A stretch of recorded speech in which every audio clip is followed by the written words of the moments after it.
I've started recording. Okay, got it. You guys have to, accept. So what I was saying is that we're using this opportunity to thank everyone, all the stakeholders, but we have to single out some people. Dr. Paradou is a fellow of the center. I think he's doing it.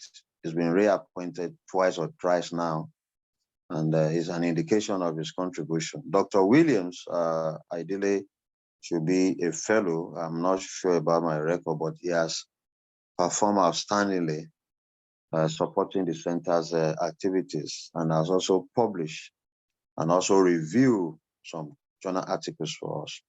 Of course, today we have a distinguished teacher, scholar, professor, that'll be talking to us about the issue of gender, and we'll allow our host, Dr. Paradou, to commence in 2 minutes.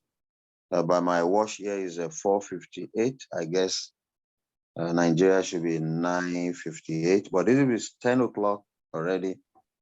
Just alert me so that I can mute and allow the host to do his stuff. But on behalf of the center, I thank Professor Mahdi, the teacher of teachers, and for sharing with us. She will present, and then we expect our people to talk and speak to the issues. Don't be shy, please. Thank you very much. So, Dr. Paradou, you can start formally. Let me mute myself. Okay. So if I'm out, please, it has to do with technicality, because I signed in initially on my iPad, it crashed for whatever reason, so I have to go on this phone. Thank you very much, everyone. Thank you, Professor Tijani, the director of the center. We are very proud of you, and also, sincerely speaking, we thank the Vice Chancellor, who has made it possible for us to be meeting at this particular time. Without wasting time, this is 10 o'clock by our time, and that's exactly the time we do commence our presentations in this center. Center of Excellence in Migration and Global Studies. And I'm happy to welcome on board today our able presenter from Sweden, Dr. Hauwa Mahdi. She's from the School of Global Studies, University of Gothenburg, Sweden. And of course, the title of her paper today is Structural Violence and Silencing: Religious Masculinities and the Reproduction of Nigerian Societies. So I hereby welcome Dr. Mahdi. You will have the floor now. You just have 40 minutes for your presentation. Over to you. You are free to share your PowerPoint as you make your presentation. You have the floor right now. Thank you very much, professors. Thank you for letting me come on board and share my ideas with you. And I will try to be actually very brief because I prefer discussions. And I'm happy to listen to all comments, questions, critiques. I am not fazed by those. And I'm very happy to hear them. Thank you, Professor Tijani, very much for this opportunity. I hope you can see my PowerPoints, those who are looking. Structural violence and silencing. Yes, we can. Yes, we can. Religious masculinities and the reproduction of African/Nigerian societies. So let me start with a bit of a, I don't know what to say, warning maybe, that although I take examples from only one part of Nigeria, does not mean that what I'm talking about doesn't apply to the whole of Nigeria. In fact, in many societies, the whole African continent. But because my facts or my information is from a particular area, I try to keep it to that. And what are my motivations? My motivations are both personal and general. The general in the sense about Nigeria, personal in terms of what I have experienced myself as a Nigerian growing up and studying. I mean, I used to lecture in Ahmadu Bello University, so it's not like I don't know how the system worked anyway in those old days. But most importantly, the need for socially pays justice, a just Nigeria is what drives me to talk about women. And that means, of course, I'm assuming, I'm stating, I'm on the position that Nigeria is a very unjust society in respect of gender relationships. And that is my starting point. So what do I mean by masculinity? I give a small definition and I'll not come back to that. By that, I mean, by masculinity, I mean a systematized role based on binary gender. That means there's men and there's women, that assigns particular roles to being male or being female, but in doing that, it attributes higher value to male perspective and behavior. That is masculinity. The idea that what males do has more value than what women do. And so I leave it there. That is my sense of masculinity. And I'm saying masculinity in Nigeria is violent. It's assumed that exercising power over others, it what gives you, how do you say, satisfaction of personhood.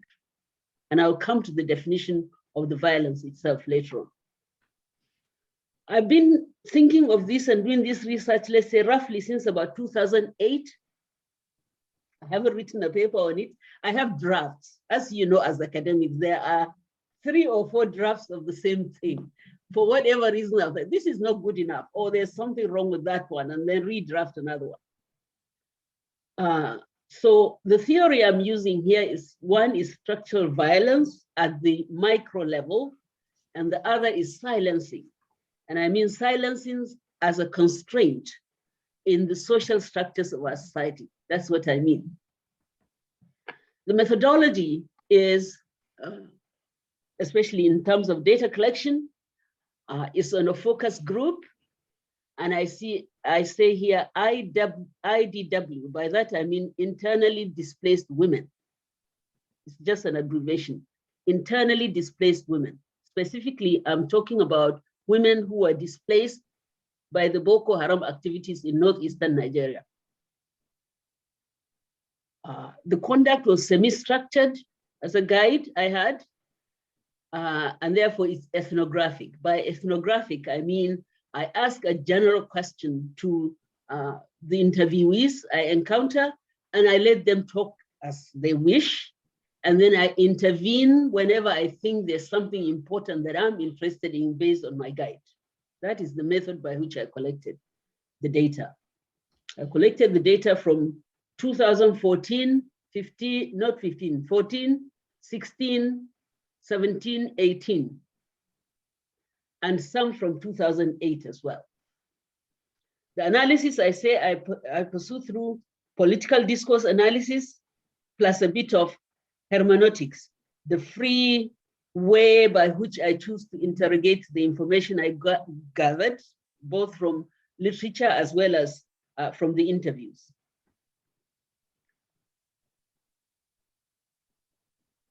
I have a lot of emphasis in most of what I write in religion. So I try to answer why. Why do I pay attention to religion so much? And I say I do that here because religions, whichever they are, form underlying values in our cultures, whatever part of Nigeria it is. It also forms an underlying anchor. It is the anchor that holds together gender relationships. It is also a lethal tool in the hands of political, religious, and other patriarchal actors throughout Nigeria. It doesn't matter where.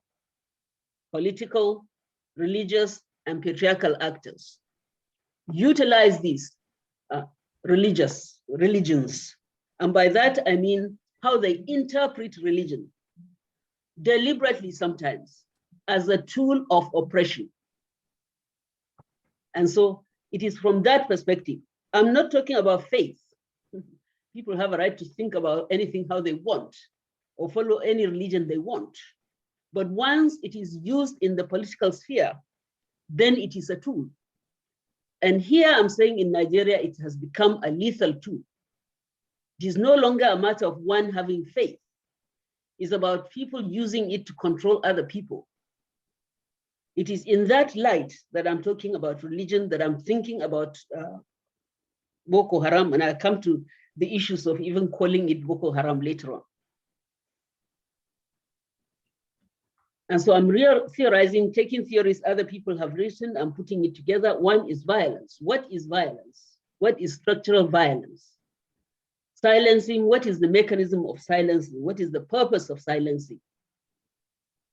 And I take these two because I think they are fundamental. If you want to triangulate between religion on one hand, gender relations existing, and how they are used to hold together the way women are oppressed in Nigeria, is not exclusive to Nigeria, but I'm just saying this is the example. And I take Northeast and I take Muslims, not because I don't want people to think there's something, how do you say, more conservative about Muslims. Absolutely not. It is a Nigerian phenomenon. It is an African phenomenon. To think controlling women is what gives men power, especially in violent ways. And I will define what I mean by violence. I also said in that short abstract that I sent out what I meant by violence, and I'm using violence in the definitions Galtung. Maybe some of you are familiar with him. He's a Norwegian researcher for peace and development, and propounded that theory back in 1969. So it's not even a new theory or anything like that. And he says, violence is present when human beings are being influenced so that their actual somatic mental realizations are below their potential realizations. And here I'm saying, in the case of gender, therefore, the relationship between the sexes in Nigeria is done in such a way that the potential, the way in which masculinities are exercised by itself undermines the potential that women are able to achieve. It is in that way I mean violence. I'm saying the majority of women in Nigeria are unable to realize their potential because of how masculinities appropriate religion and use that as a means of controlling the potentials they are more capable to achieve. That includes myself. I'm not excluding myself. I could have been a better researcher if I wasn't controlled by those masculinities in which I was brought up. And so violence in this way means the difference between the potential and the actual. The potential based on the natural attributes we all have and what we are able to achieve. And I'm saying Nigerian society, the way it is organized, the way it utilizes, masculinities are utilized, prevents women from, irrespective from where, from being able to achieve the potentials of their natural attributes. The means of that violence, the means by which that violence is carried out. There are different ways of doing violence. And I'm saying in the case of women in Nigeria, all those conditions exist. All the different forms of violence exist. The first condition being a condition when a person inflicts physical force. And I'm saying gender-based violence as physical expression of masculinity exists in Nigeria as well. From direct beating, daughter, wife, girlfriend, whatever it is called, to the level of violence in the public space. It is still ringing in my ears, 50 years on, I'm saying. Walking from my secondary school to I studied in Maiduguri secondary school. So walking from secondary school to town, the rings from adult males on the streets of Maiduguri still rings in my ears. It still rings in my ear. I don't forget it. That kind of violence, and nobody touched me, I'm just saying. But these are violent. And this violence that is exercised in that way, whether it's direct physical or in words, have an impact on the people on whom it is directed. And these conditions still exist today. So one condition is this: a person inflicts physical force on another. The other is when a person influences another without physical force, which compels them to act in certain ways. And this is the example I gave of the adult men shouting on teenage girls on the streets. Affects how those girls behave from that moment onwards. You don't have to lift a finger. And those voices that ring in my ear were not accidental, they were intended.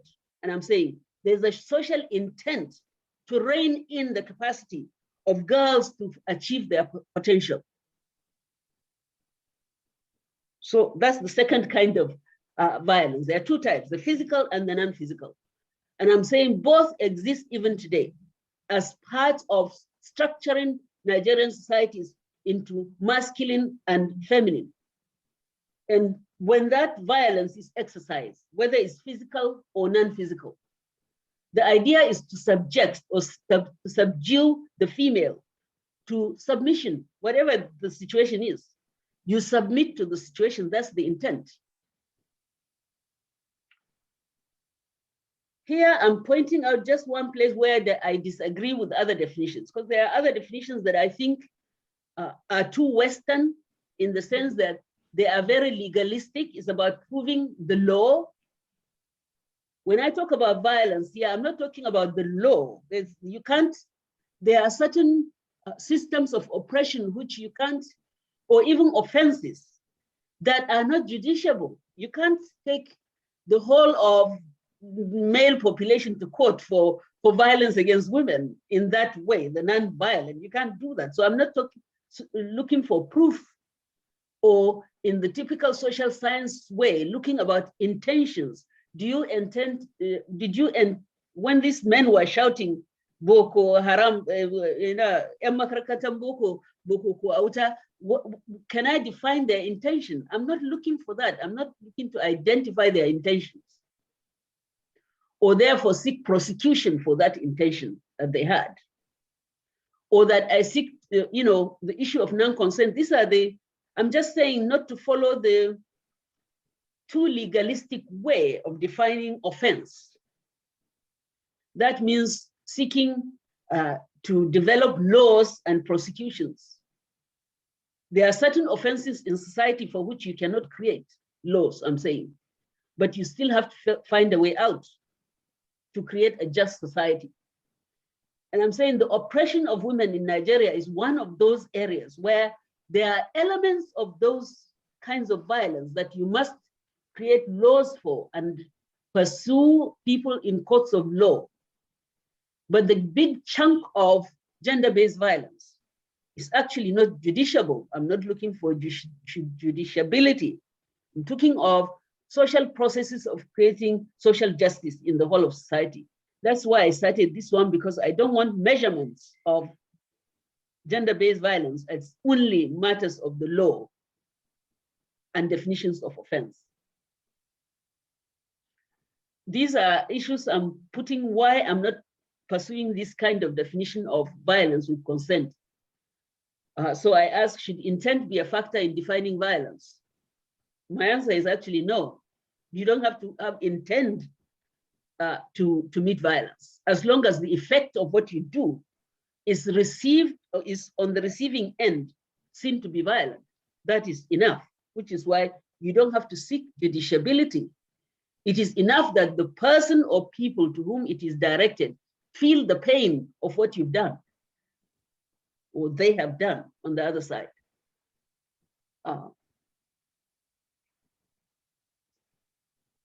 So, summary simply, structural violence is when a person or persons are physically or psychologically hurt, when persons' potential is truncated, prevented from achieving what they could.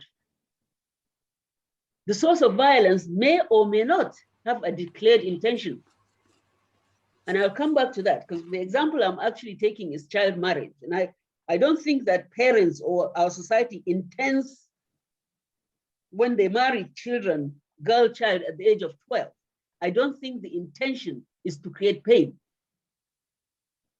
So that's why I'm not looking for intentions, but the outcome is pain. nonetheless. Structural violence may exist whether there is a violating actor or not. So in this case, I'm not looking for people who are those who are doing the violation to prosecute them. The point is, I'm saying, Nigerian society hurts women, and you have to find a way out of it without looking for specific persons to prosecute in a court of law. This is a structural violence that is built into the way we think, the way our cultures are organized, the way we allow people to use religion to oppress women, which causes pain, which prevents them from achieving what they are able to achieve.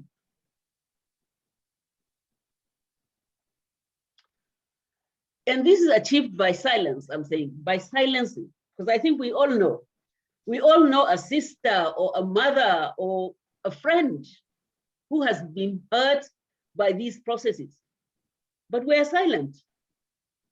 It's a particular kind of silence. And the reason why I haven't still published my paper is because I'm trying to find, how can I define silence in such a way that it could not be any other form of silence except this, which prevents some of the most important forms of oppression being talked about, being addressed. Often in everyday language, I'm saying, when we say silence, we mean silence is interpreted in different ways. Sometimes it is considered as a form of approval. If something says something, you keep quiet, it means you agree. That's one way of looking at it. Sometimes silence is seen as a lack of communication. We're just not understanding each other. And I don't mean silence in any of these two ways. The mechanism of achieving any of these silences could be, again, through physical force. Say, two partners are fighting or not even fighting, he just walks in. A lot of stories you hear about GBV is that he got drunk, he walked in and he just beat me up. I couldn't say anything. It could be that type, physical force. But there's also the other side, which could be just by use of soft force, non-physical. This is usually cultural, and it's that kind of silence I'm interested in. There are certain kinds of pain when, I talk about women because that's my interest, but it could be other ways as well. When women are not expected to go out and say, I suffered, this happened, I have pain. And I will tell you at the end of this lecture, there's evidence that Nigeria has one of the least globally, one of the least in gender-based violence to seeking redress in the world. This is silence. It's not that it's not happening. There's evidence it's happening, but the people who are hurt by it, even in the physical, do not seek redress from anywhere.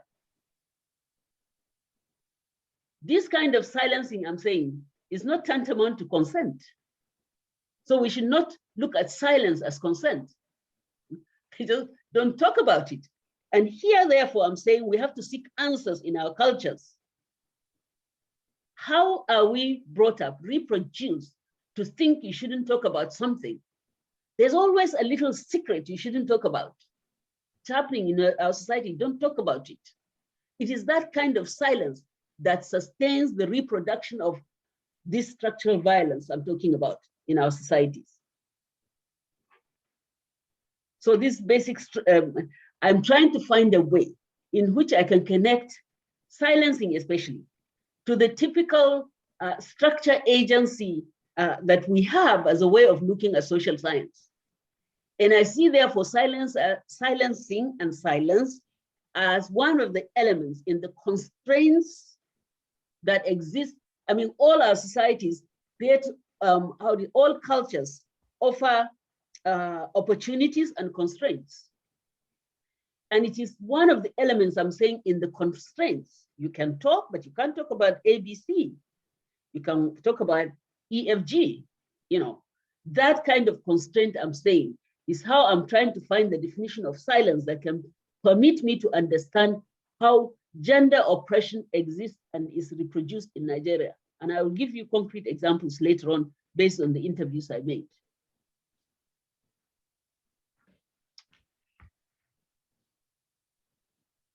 So now I come to really, I did those interviews, by the way, thinking of two papers in mind.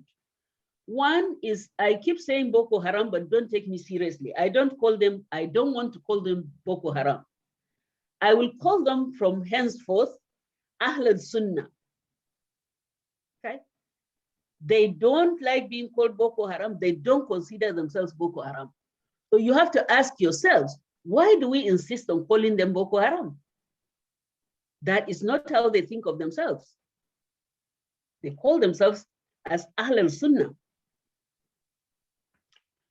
So to be able to get that, and the reason why I'm giving is because the people I interviewed for these two papers that I'm thinking about all ended up in the IDP in Maiduguri because they were chased by Ahl Sunnah from their home in Gajiram, is the place is called, and I've been to Gajiram.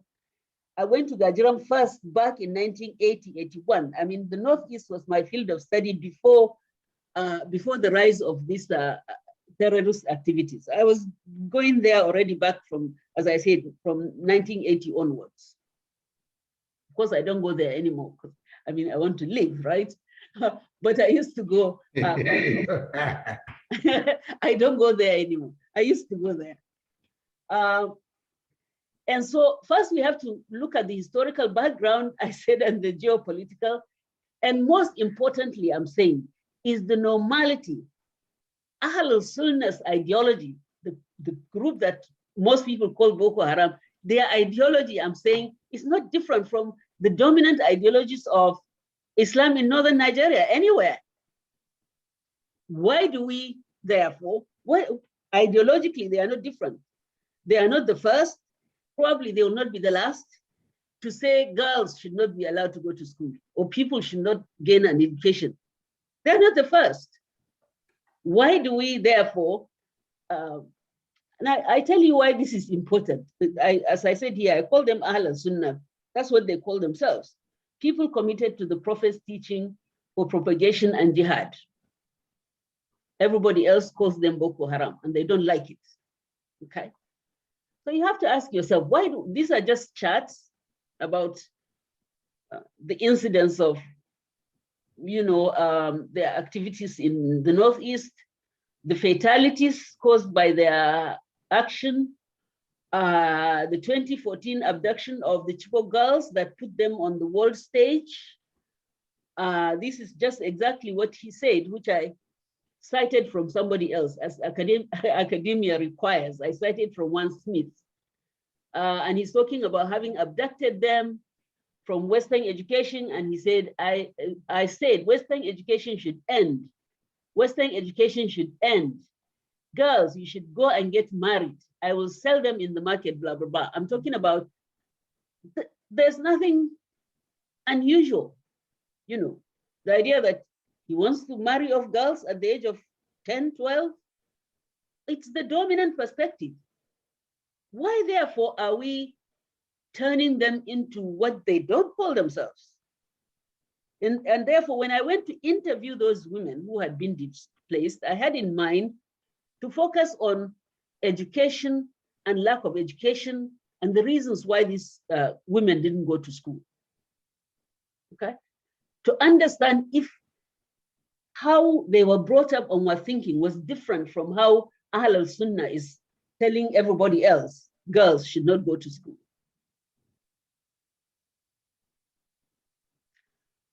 And so I say, Ahl al-Sunnah is the norm, is the normal. The way they look at society and the way they look at women is the normal.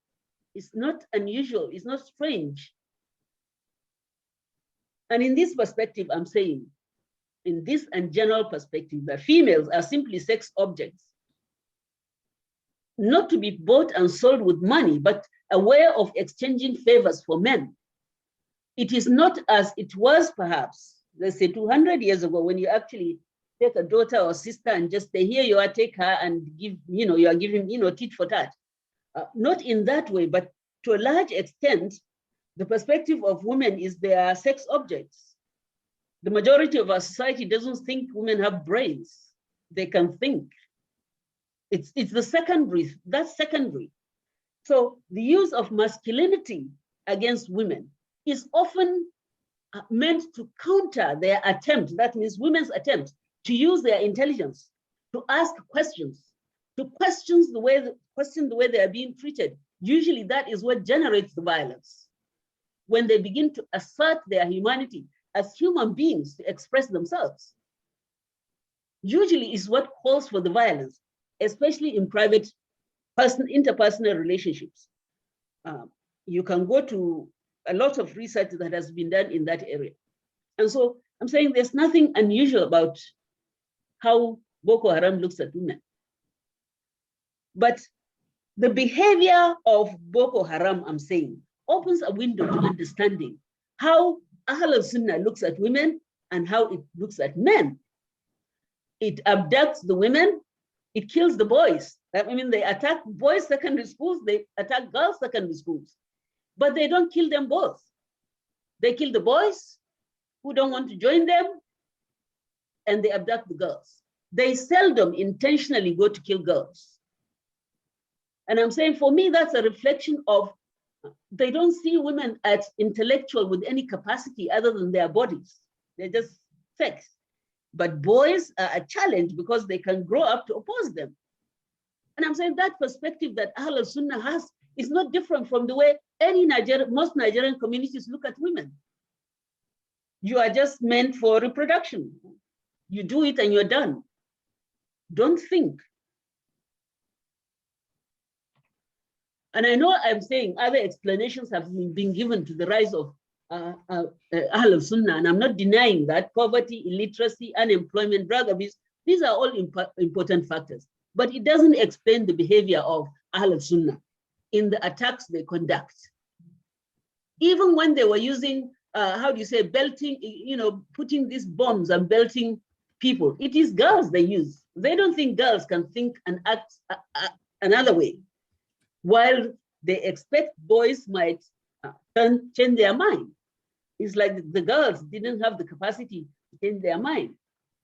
And so personally, I don't want to call them Boko Haram, if I can help it, because I'm saying, calling them Boko Haram, I'm saying those people who call them Boko Haram, and we all do, but I'm saying those who are in a position to influence, that means political leaders, religious leaders, and academics, in what they write, in how they speak to the public. I'm saying they are doing that actually to avoid the serious discussion that is required in Nigeria. The serious discussion that necessitates reinterpreting our religions and our cultures. We don't want to do that. So we hide behind Boko Haram. Everybody who critiques Ahl al-Sunnah, the first thing they say is that these people are not Muslims. And I refuse to accept that they are not Muslims. They are Muslims. If you admit that they are Muslims, however, then the demand is on you to have to reinterpret your religion, Islam or Christianity, to interpret in such a way that in fact is different from that of Ahl al-Sunnah. And I'm saying it's to avoid that serious discourse that we need in Nigeria, that we simply brush them aside, Boko Haram, they are not Muslims, then you don't have to do anything.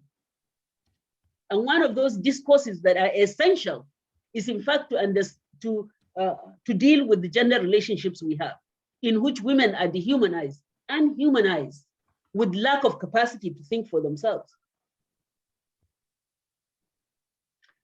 And so I'm saying these are the 3 points I have on the other side, why we call them Boko Haram.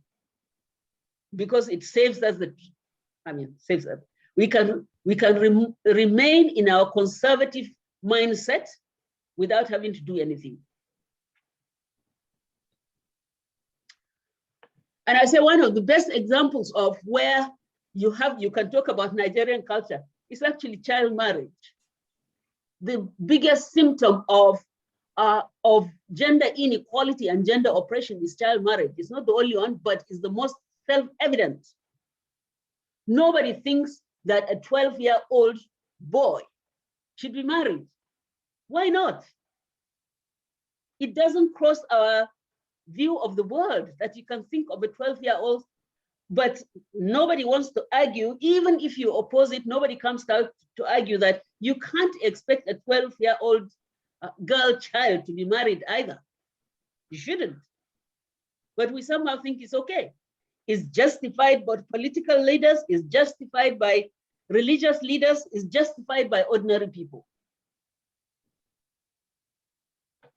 All. It's a problem because on one hand, if a 12-year-old girl, I do like this, is raped, in citation marks, by an adult man, everybody goes to market with that. But it's absolutely legal. We go and celebrate and take a 12-year-old to a husband, the same age as the one that would have raped her. For me, it's illogical. But it also means that the whole structure of moralizing sex is not built around the human person. It's built around maintaining a structure of inequality.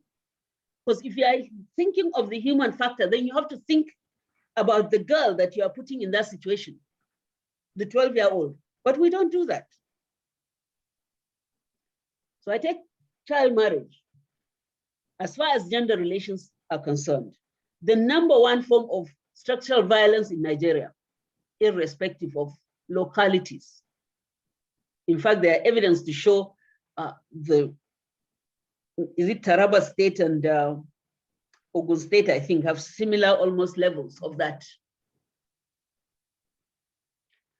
But I went and interviewed this 20, it depends. Sometimes I say 12 or sometimes 20 because I keep adding to those that I interview.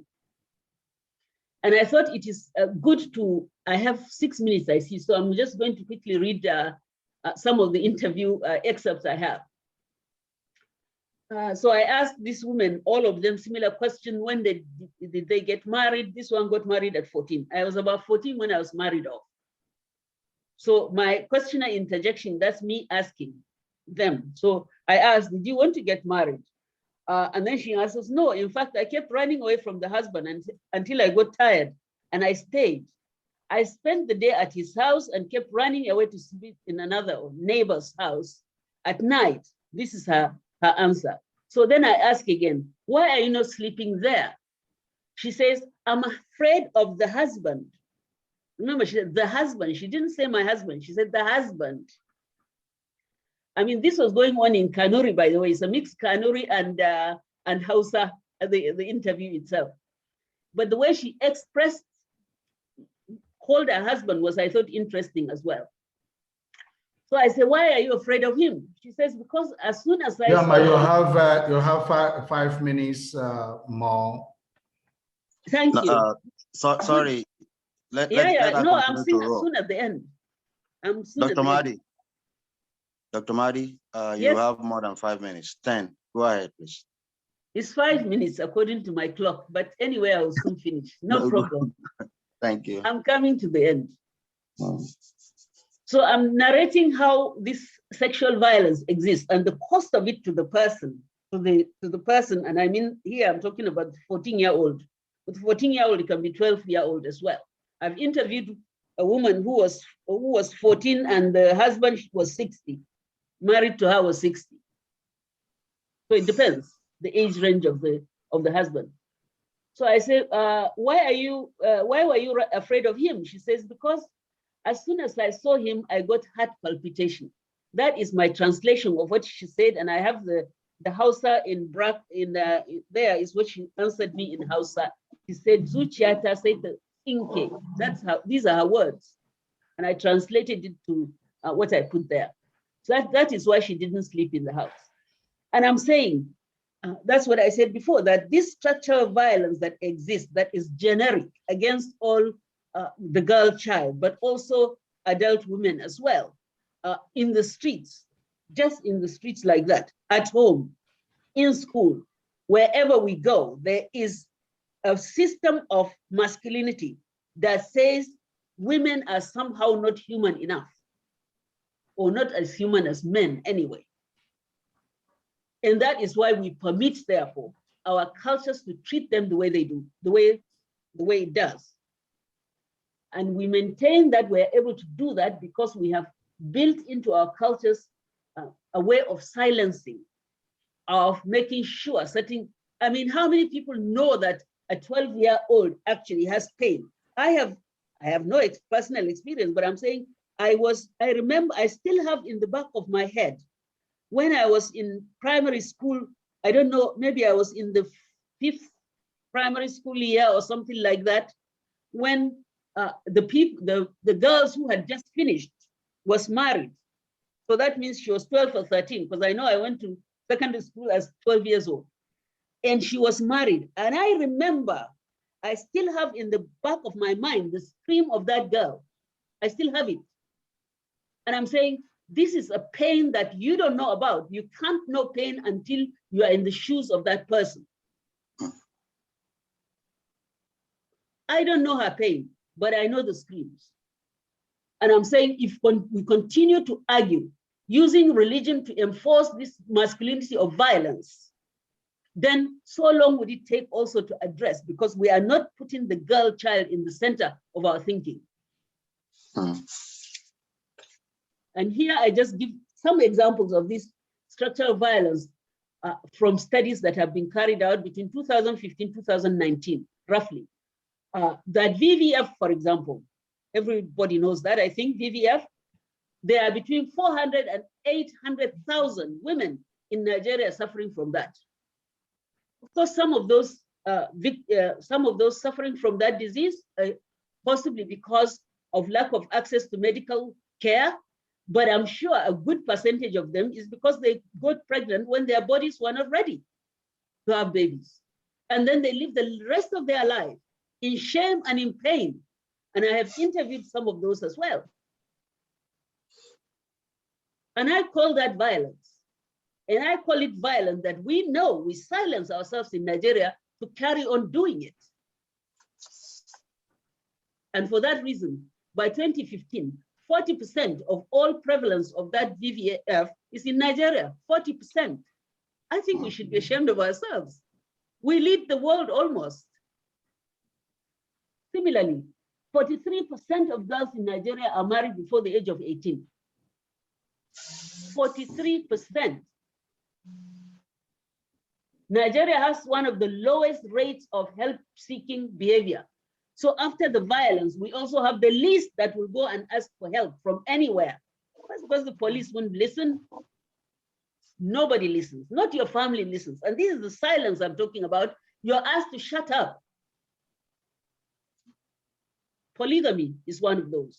And again, it's widespread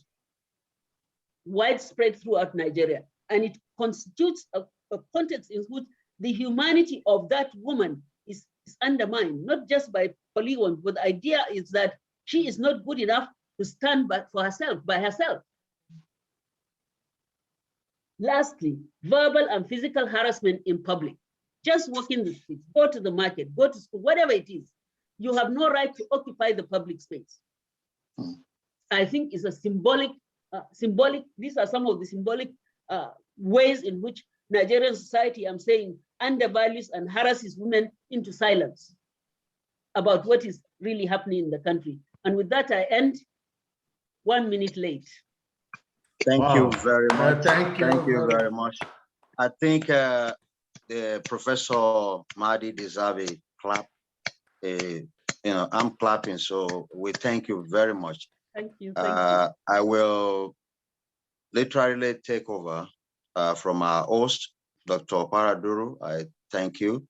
You will continue to be in charge, but there's something structural that we need to follow. And I sent a chat message to Dr. Williams. So Dr. Williams, in the next 2 minutes, kindly recap for us, for the benefit of those just joining this brilliant presentation. And then we'll take comments and questions. I know the former Vice Chancellor has indicated that he would like to comment and add value as usual. And by the way, he is the one that introduced Professor Mahdi to us. And I can say without anyone, challenging me that this has been an exciting, informative, ethnographic presentation in a different way, challenging Eurocentric perspective and then presenting a real life experience that we all yearn for. And Professor Abdallah has always admonished us to engage in ethnographic work to validate our research and presentation. So Dr. William, you have 1 minute, and then we open up for Dr. Paraduru to identify others that would like to speak beyond the indication by Professor Abdallah. Thank you very much. Thank you very much, Prof. Let me also thank our guest presenter, Dr. Hawa, for her presentation on structural violence and silencing, religious masculinity, and reproduction of the Nigerian society. In recapping what she has actually said, she conceptualized masculinity and femininities, and then to mean that in the Nigerian context, it's violence generally. And to her, narrowing it down to religion, she believes that religion has played an active role in, instigating violence, particularly on the female folks. And she also attributed these indicators to the cultural norms and values of our society, where that is mostly gender related, and that it's been seen as a tool for oppression, particularly towards the female folks. She looked at the political aspect of violence, the cultural aspect, and the religious aspect of this violence. She also attributed that some of these cultural, religious, and political aspect of our national life has, in turn, on quotes, and enhanced silencing the female child or the girl child, as it were. And then for her, she means that violence is a condition where has become very serious issues, where sometimes it could be physical, it could be by compulsion. In other words, by inducing or influencing the female folks not to speak out against certain things because of the cultural implication of some of these stigmatization. She talked about silence as a very serious issue, and then narrowing it down to religion, she linked the issue of Boko Haram and why they shouldn't even be addressed as Boko Haram. They should be called what they are. I can't pronounce that name, what they really stand out for. So for her, she's believing that the issue of girl-child marriage is a national problem, and that it should be also addressed. And for me, I think in recapping her stand, she believes that there is a general stigmatization on the female or girl child, and that masculinity has taken over our national life, and therefore it needs to be addressed. But addressing it from the Nigerian perspective, she gave a narrative of her experience in growing up in Maiduguri, and what she experienced, and then carrying out the focus group discussion, which I felt was the in thing in her discourse, because having a first-hand information of those who have passed through these processes would enhance our own study, will enrich our own narrative of how society in Nigeria actually is playing out, and how the national structure has not in any way helped the growth of the female child. Thank you very much, Prof. Thank you very much, Dr. Williams. Again, some of you will say, oh my God, that is not the way we've been structured since we started over a year ago. The center is about mentoring. It's about modeling the best practices. And each one of us should expect to serve as a discussant, kind of, and to also serve as a host. So today we have Dr. Paraduru as a host, and he's doing fantastic. He's doing very well. then Dr. Williams. So I'm going to yield back to Dr. Oparaduru, who will identify. I think we have 2 hands already, Professor Abdallah, Professor Rike Mama. So you take over in terms of how many minutes you are giving them and keep to time. And then we allow the presenter so that we can keep to the 1 hour. Okay, thank you, Professor Tijani, the director of the center. Thank you so very much. This is exactly 10:48 a.m. So we have approximately 12 minutes to 11, and that is when we are going to stop. Going by an indication of those who have showed interest to ask either question or make comment as regard to this wonderful presentation we have had today from Dr. Madi, which is quite exceptionally brilliant. I have number 1 here, Professor Abdallah Ubadamu. Number 2, Egege Samuel, Professor Tijani, Emina Williams, who raised hand. Also, I have Dr. Kakia Mama Simpson, and who also raised hand. So the very first person I will give the floor now is Professor Abdallah Ubadamu. Please unmute yourself, sir. You have your floor now. 1 minute. For 2 minutes. Okay. Don't worry. Why should I have minutes? I mean, why? Okay. Good morning, everyone. I'm happy that Emina Williams is actually a man. I thought it was a woman. So because I've never seen the picture before until today. So hello, Mr. or Dr. Emina Williams. I really thought that's a female. Okay. Now, Dr. Hawa Mahdi is an Esther, and she was one of the founders of Women in Nigeria movement way back in the 80s, in which they focused attention on the way Northern women specifically were marginalized by masculinity. So she's a feminist, a die-hard feminist, one of the very few feminists from Northern Nigeria. And of course, an anomaly in the sense that Northern Nigerian women are supposed to be quiet, but she's not quiet. She refuses to be quiet. And now you have seen the kind of stuff she's made up of. My comment is that some of her observations about gender violence are not necessarily against women, but also men or male also suffer from the same kind of violence. For instance, she recited an experience of being touted by people. Bokuku Auta. Bokuku Auta means Western education to hell. I suffered that sort of tout when I was going to primary school. What happens is that as you are going along, kids who don't attend school will follow you and they will start clapping. If we are going to hell, it is those who are in Western schools at the front. So you feel bad because you are attending a school. And those guys who were clapping and singing are now coming to us begging for money to feed their families. So that it is not just a woman that pays that thing. It's general Northern phenomenon. Men also pays it a lot. And most of the observations are about about Boko Haram, but Boko Haram is an anomaly. It's not normative to Northern Nigeria. It is. I think people should be aware that they have their own weird tendencies, weird perception of Islam that does not necessarily reflect true Islam. That does not reflect what Islam is. They have the disruptive perception of Islam, and I think we need to keep that at the back of our mind.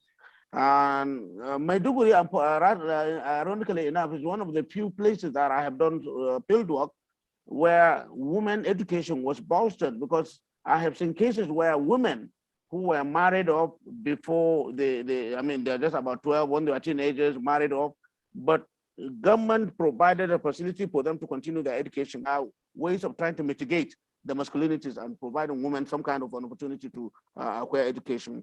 Finally, we're talking about violence against women. What about violence against men? We have a lot of cases in which there are structural violence against men by women. We tend to lose sight of the fact that there's also a lot of silence, gender silencing from males who just simply could not speak out.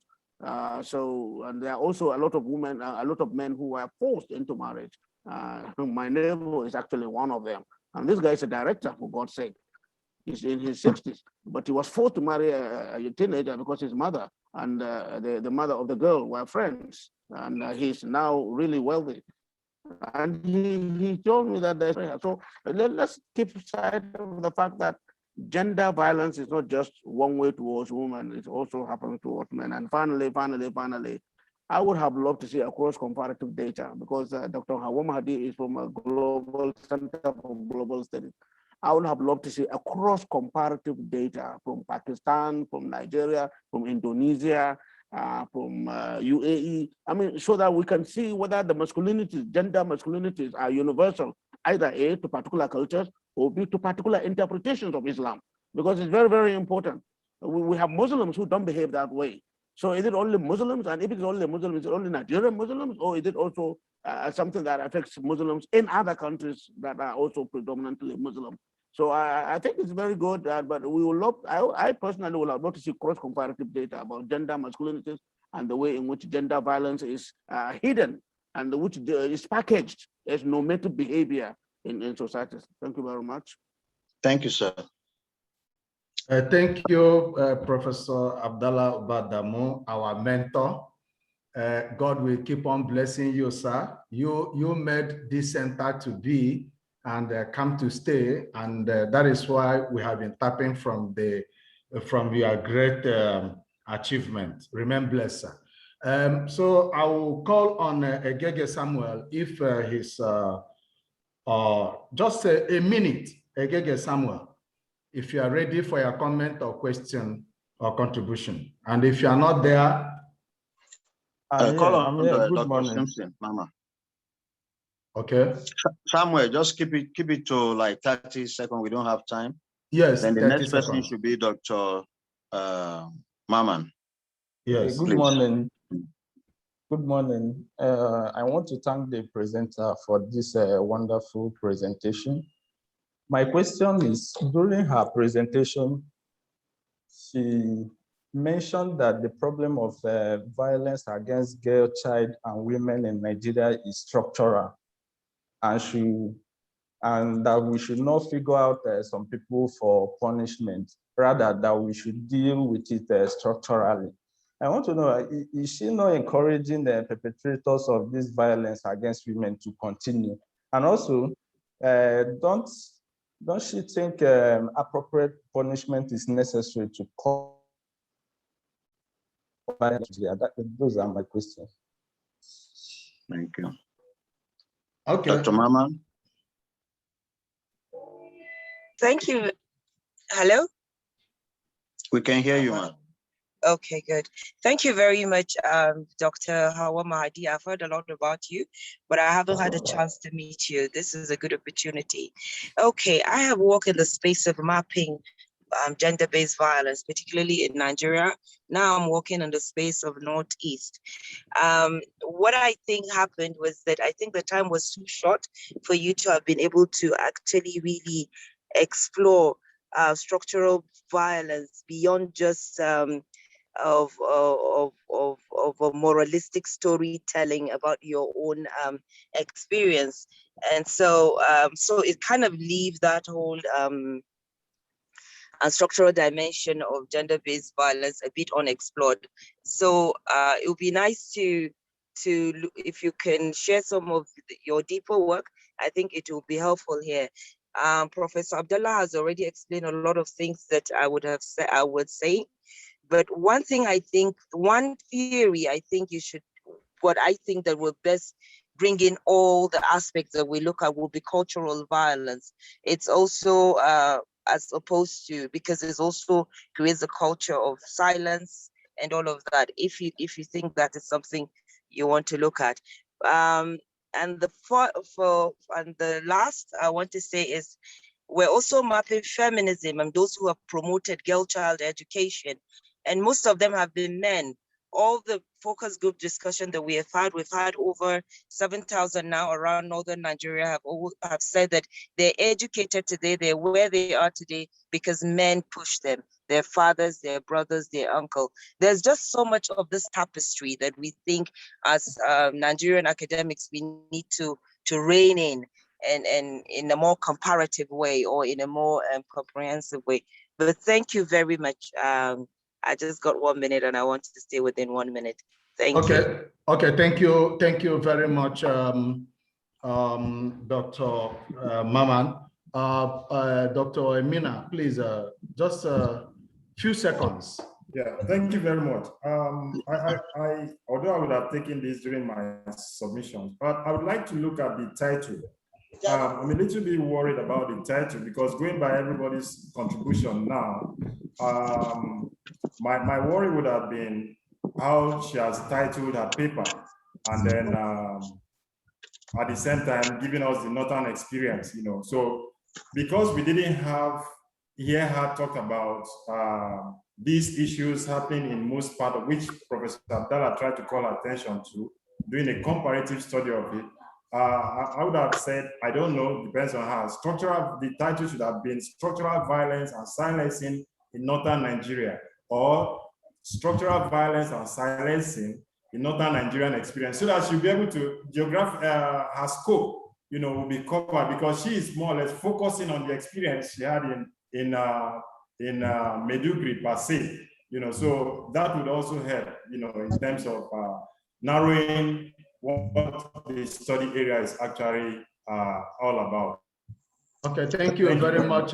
Thank you very much, Dr. Yuna. Dr. Madi, you have the floor now to respond to some of the questions posed and comments. You should have been coming out of this space. I have 1 minute. Dr. Madi, yeah. No, you have more than 1 minute. Please you go have ahead more and than, respond. You have more than. Okay. Respond, and then I will wrap up. Well, most of all, thank you very much for all your comments. And I will start from the bottom, actually. And partly that answers Rakia's question and partly Abdullah's questions as well, which is that if you are doing just Northeast, why do you say Nigeria? Why do you say Africa? When I started the presentation, I also said, I have a case where I have examples. That doesn't mean that that happens only here. Mm-hmm. But you can't, in a presentation, say you take the whole world and do it. I mean, that would be unrealistic. That would be, you could go get the breadth, but you can't get the depth. If you want depth, then you have to take a smaller area. It's up to you to do that. That is why mappings and surveys are like that. They are broad, but they cannot have depth because they cannot tell the story at the micro level. Exactly. Okay, so I said I chose this place as a micro level when I spoke about my method. I also said that even among the IDPs in the Northeast, I chose people who come from the same area, because I want to understand just from this area, can I from this group of women say it is common practice here? I can't say for the whole of Nigeria, but I can say from this place it is like that. But I said, pardon? Please go ahead. Someone is interrupting. Oh, yeah. But actually, I also think Rekia got me wrong. When I brought my personal experience, that is later when I had said, my experience is not so different from the 20 women I interviewed in that 8. 12 of them were 15, 16 were in that IDP in the same place. The difference between me and them is that I got the chance to go to school, they didn't, or they went to primary school and they were cut off. And I was trying to understand, how do we construct a society where specifically the girl child is prevented from going? And so I take the comment about the fact that violence against men happen as well. It doesn't happen to the degree to which it happens to girls. I would like to see that proof anywhere. Nothing is absolute about anything we say in social science, but I challenge the idea that what happens to girls happens to boys. No, not in the same way, absolutely not. There is a power structure there that makes it different. The same argument people make, oh, men are raped as well. Yes, they are raped as well, but they are raped as a minority. And in fact, often when things like that are considered unknown happens, there is more screaming about it over the newspapers. I mean, this is not just a Nigerian phenomenon. While if it happens to a girl, it's somehow less of a problem. You know, you can, if you go into language, you look at the attitude in which it is, people react to that. I mean, we have, at least in terms of reporting, for example, there's more reporting. I'm not saying that's a fact. There are more reports of sex, how do you say, rape of girls today than there was, let's say, 10, 20 years ago. There's also the occasional rape of boys happening. And just sit down and look at the newspapers, see how they are written about. It's very different because one is somehow considered more offensive than the other one. And so you have to see the value of the difference in the language also in which it's written. And I accept that this presentation, I'm not able to go into any kind of that detail. And those who came at the beginning know also, I said, this paper that I'm writing since 2008 or something has at least 3 versions already. I don't know how many more versions it will have, because none of them seems good enough to cover the issues that I want to cover. In the end, probably they'll get published as bad as they are, but I can narrow it down and say what I want to say about that. So GBV against men, yes, but not in the same way. I will not, no way. I do not think the world body, the whole of the United Nations, the Women Commission will be putting GBV as a problem against girls if in fact it happens equally for boys and girls. It's not the case, but there is the occasional. So if you want to take examples, if you take the war in Liberia, for example, that just ended a decade ago or something like that, there's a county where 70% of all females between the ages of 15 and 49 had been raped. Well, yeah. And in fact, some of the women soldiers were also raping men. But comparative to the percentages, this is 70%. This is like 3%. I'm not saying I don't want to talk about it, but it's not what drives, generally gender-based violence. So, I mean, I think we need to be balanced about that. The title is worrying. I think I answered that. Structural violence was not explored. Cultural violence should be addressed. Well, also, when I was talking about structural violence, I did say it is culturally grounded, which is why I talked about the connection between this structural violence and political, religious, and individual actors, and the way they choose to interpret it so they can sustain this violence, that it is no longer a matter of faith. One's faith is about how you use it as a tool. I said it becomes a legal tool for how oppression can be sustained. I think I mentioned that already earlier. In that way, I make the connection to the culture and structural violence connection.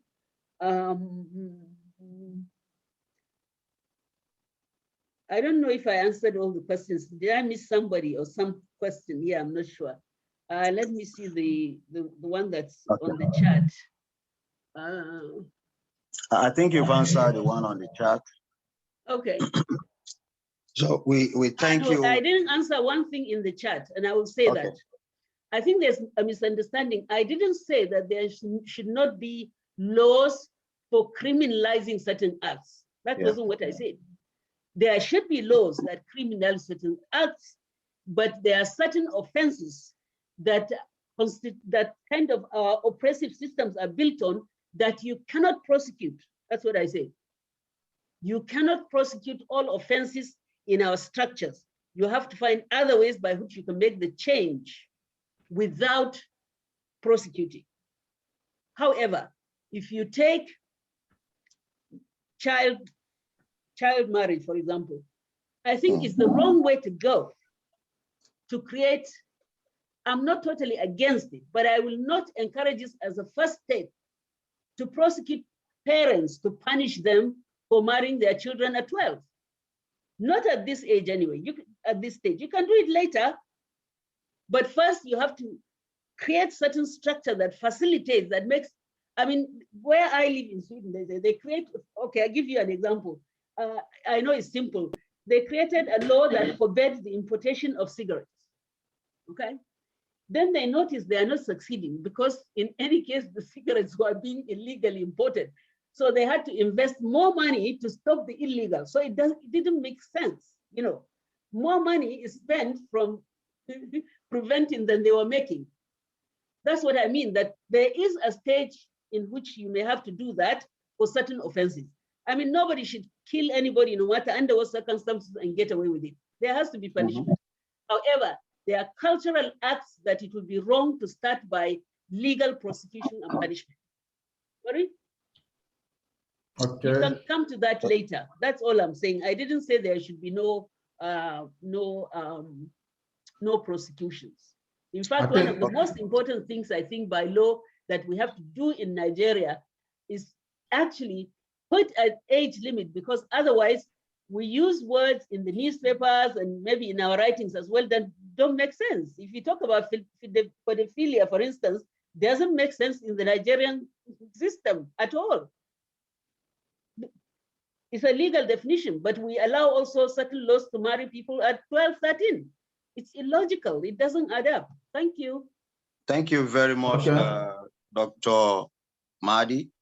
I would like to thank everyone present, the host, the discussant, the presenter, and the participants. I really appreciate all of you.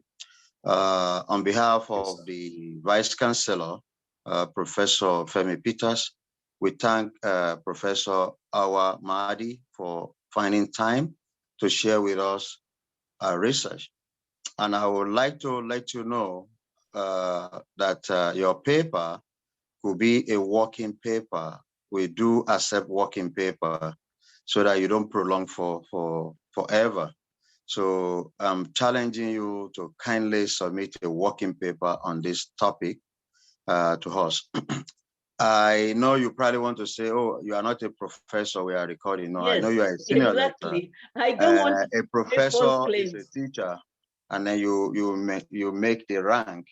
By all standard, you probably will have taught me, okay? So that is the respect, and that is a cultural aspect that you also invoke. We appreciate you. We thank you for being a very strong stakeholder, and then for sharing with us knowledge, for also marketing the center beyond Sweden, like Professor Abdallah. So on behalf of the staff and fellows of Center of Excellence in Migration and Global Studies, we thank you, we appreciate you, and I will call it off for today. Thank you, all of us, and thank you everyone. Thank you, everyone. Just thank you very much. The recording will be shared, the PowerPoint will be shared, and as soon as we have them. God bless each and every one of you. Bye-bye. Thank you so much. Thank you.